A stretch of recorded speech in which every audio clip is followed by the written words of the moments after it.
Hi there, and welcome to a follow up video on the previous topic that we discussed of how to invest at high interest rates.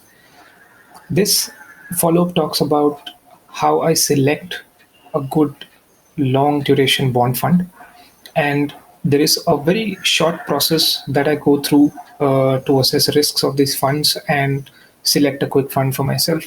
So I'll take you through this process to try and understand how I select a long duration bond fund.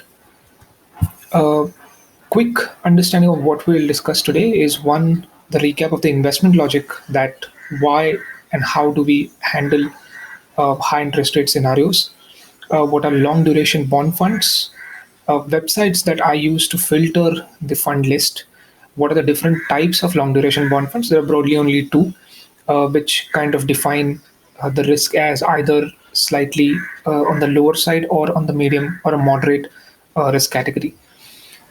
How do I assess risk, and eventually what is my favorite long duration bond fund, which I may or may not have a direct position in, but I do have vested interest in the same. So the underlying narrative, again, as we discussed last time, is pretty simple. It's talking about holding and getting on to an investment at the near peak of interest rates and eventually taking the benefit of bond prices rising as the interest rate fall.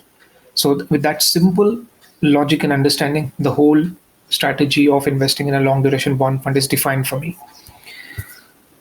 For this, long duration bond funds generally you will see contains government securities that are maturing at a far length from here. It could be 20, 30, 40, even up to 50 years of maturity, which means that they will not be very susceptible to an increase in the interest rate or a decrease. But as the interest rates decrease, the demand for these will start rising up. If we look at how to select a particular long duration bond fund, I generally use valueresearch.in. It's a fantastic website for filtering out funds, whatever you need. It has all the types, all the listed funds, unrated, 5 stars, 4 stars. You can find a big laundry list of funds that are available of all categories. So if you see on the screen, we go on valueresearch.in and then we click on the funds drop down that you see there. Eventually to take you to a screen where you are able to apply filters on this fund, and the filter I apply is debt long duration. And once we apply the filter, we will get a list of funds. Now, in this case, we only have 7 funds to choose from. It is pretty obvious that long duration bond funds are, you will not find too many categories or too many fund houses doing it. And also, as a surprise, what you will see is if you open any of these funds, in most likely cases, you will see that this fund is not older than 2 years. That means somebody has started this fund with the intention of getting onto a high interest rate scenario and investing in these bonds eventually. So this is the list. From this, we can choose any of the funds. It depends on a very personal filter. But these 7 funds can be divided into two broad risk categories. Now, one is a pure structure. What it means is if you see the top holdings of this particular fund, it could be any fund from those 7, you will see that everything is invested in government securities, right? At best, you will have a flavor of treasury bills, but you'll see mostly everything is uh, invested in government securities of various maturities. If you see the maturity 2062, 2036, 2052, 2055, so they are all long duration bonds that are being invested in, right? And the credit rating of all of this is sovereign. That means it is guaranteed by the government of India, right? So this is the pure structure of a long duration bond fund. But there is a complex or a riskier structure of it, where you see the investment consists of government securities, plus the investment consists of some amount of debentures in some of the public companies. For example, you see LIC here.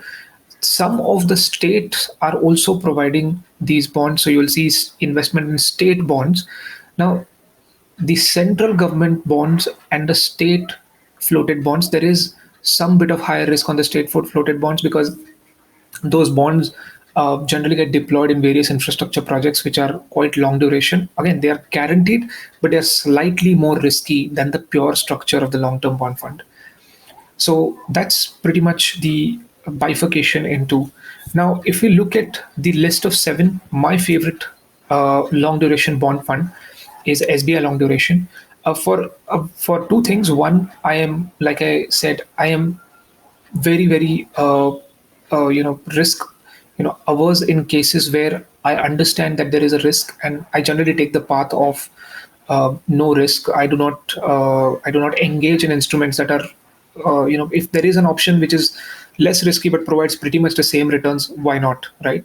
So that's one, that it has a simple structure. And second, in all the seven bond funds, this one has a very low expense ratio, which is only 0.21%, which is very very low as compared to all the other bond funds that are in the category. They range from 0.2% to all the way up to 0.9%. So there are some which are expensive in nature as well, because of the churning rate that they have, or the marketing expenses that they have, etc.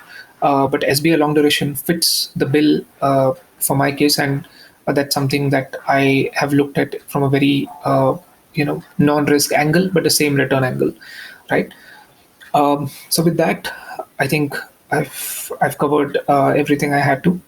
Again, the logic is interest rates peaking, you investing in a bond, getting the bond prices to spike up when the interest rates drop significantly, and take the profit from it. Path can be taken either ways. There is a risky path which has state, government, and some public company debentures that are invested in, and one is a pure structure which is only government securities. Right. So with that, I'll see you in the next one, and thank you so much for your time for watching this. If you find this relevant, and if you find this something to share with others, feel free to share and do subscribe to my channel. Thank you so much, and see you in the next one. Bye bye.